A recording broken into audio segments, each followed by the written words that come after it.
পরকালকে বিশ্বাস করি। আল্লাহ পাক বলছেন ওমা হুম বিমুমিনিন, ও মুমিন না, ও কি না, মুমিন না। তার মানে হলো আল্লাহর প্রতি বিশ্বাস করলে যে মুমিনের সার্টিফিকেট পাওয়া যাবে তা না। পরকালের প্রতি বিশ্বাস করলে মুমিনের সার্টিফিকেট পাওয়া যাবে তা না। মুমিনের সার্টিফিকেট পেতে হলে আল্লাহ রাব্বুল আলামিন বলেন তোমার মধ্যে 30টা গুণ থাকতে হবে। কটা গুণ? কটা গুণ?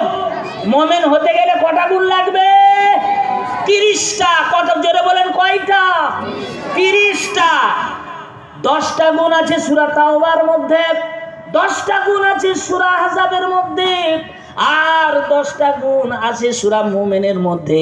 এই 30টা গুণ মুমিন বান্দার মধ্যে যদি থাকে তাহলে ইয়া আইয়ুহাল্লাযীনা আমানু দুখুলু ফিস-সিলমি কাফা, এই আয়াতের প্রকৃতভাবে সম্মান দেওয়া যাবে। জোরে বলুন সুবহানাল্লাহ। 1 নম্বর গুণ আমি বলি,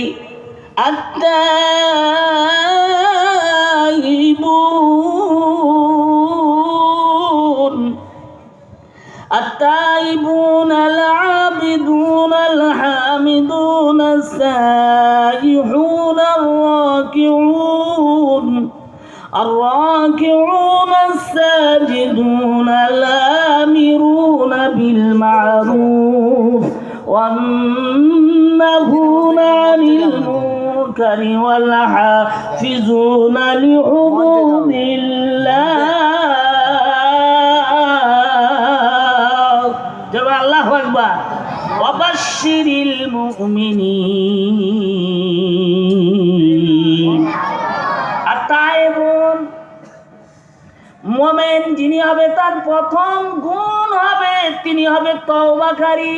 তিনি কি কারী? জোরে বলেন কি কারী? তওবাকারী। মুমিন বান্দা যিনি হবে, কেননা আমরা আদম আলাইহিস সালামের সন্তান। আদম আলাইহিস সালাম ভুল করছে কি করে না? জোরে বলেন করছে কি করে না? আদম আলাইহিস সালাম ভুল করেছে। আল্লাহ রাব্বুল আলামিন বললেন আদম জান্নাতের মধ্যে তুমি যেটা চাও সেটা করতে পারো। وقلنا يا آدم اسكن أنت وزوجك الجنة وكلا منها رغدا حيث شئتما ولا تقربا هذه الشجرة فتكونا من الظالمين। আদম আলাইহিস সালাম জান্নাতের মধ্যে, মনের মধ্যে মনটা খারাপ, এত সুন্দর জান্নাত, জান্নাতের মধ্যে তবু মন খারাপ। আদম আলাইহিস সালামের মন কেন খারাপ আল্লাহ পাক জানতে পারছেন কি পারেন না? আল্লাহ পাক সব জানেন।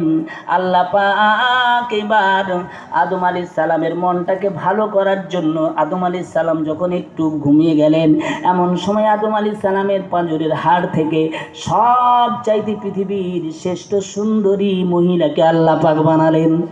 জোরে বলুন না সুবহানাল্লাহ। পৃথিবীর 4টা সুন্দরী আল্লাহ রাব্বুল আলামিন বানালেন। কিয়ামত পর্যন্ত এই 4টা সুন্দরীর মতো আর একটাও আল্লাহ পাক বানাবেন না।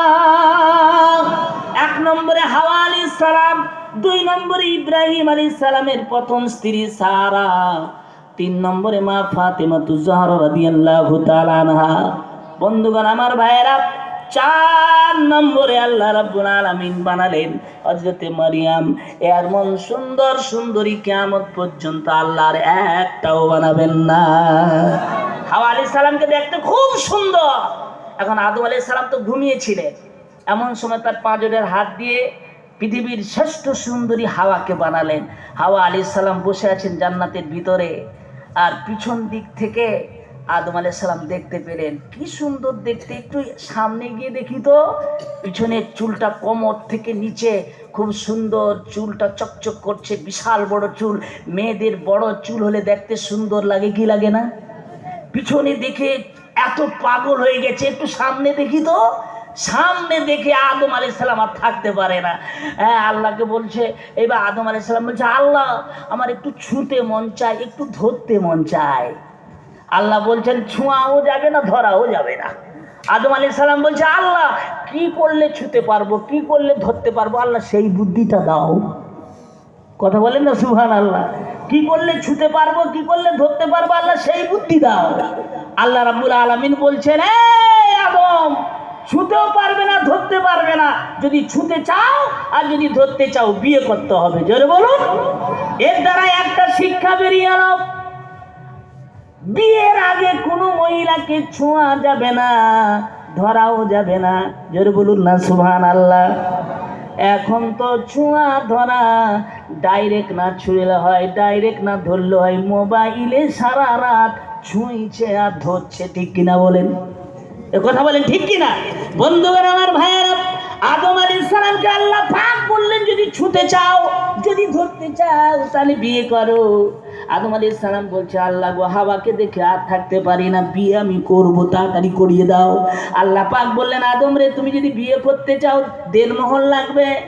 আদম আলাইহিস সালাম বলছেন আল্লাহ গো, দেড়মোহর তো আমার কাছে নাই। আল্লাহ বলেন শোনো, আমার নবী আমার হাবিবের উপরে একবার যদি দরুদ শরীফ পাঠ করো, আমি আল্লাহ পাক ওইটাকে দেনমোহর হিসাবে কবুল করে নেব। যেটা হবে না সুবহানাল্লাহ, নারী থাকবে।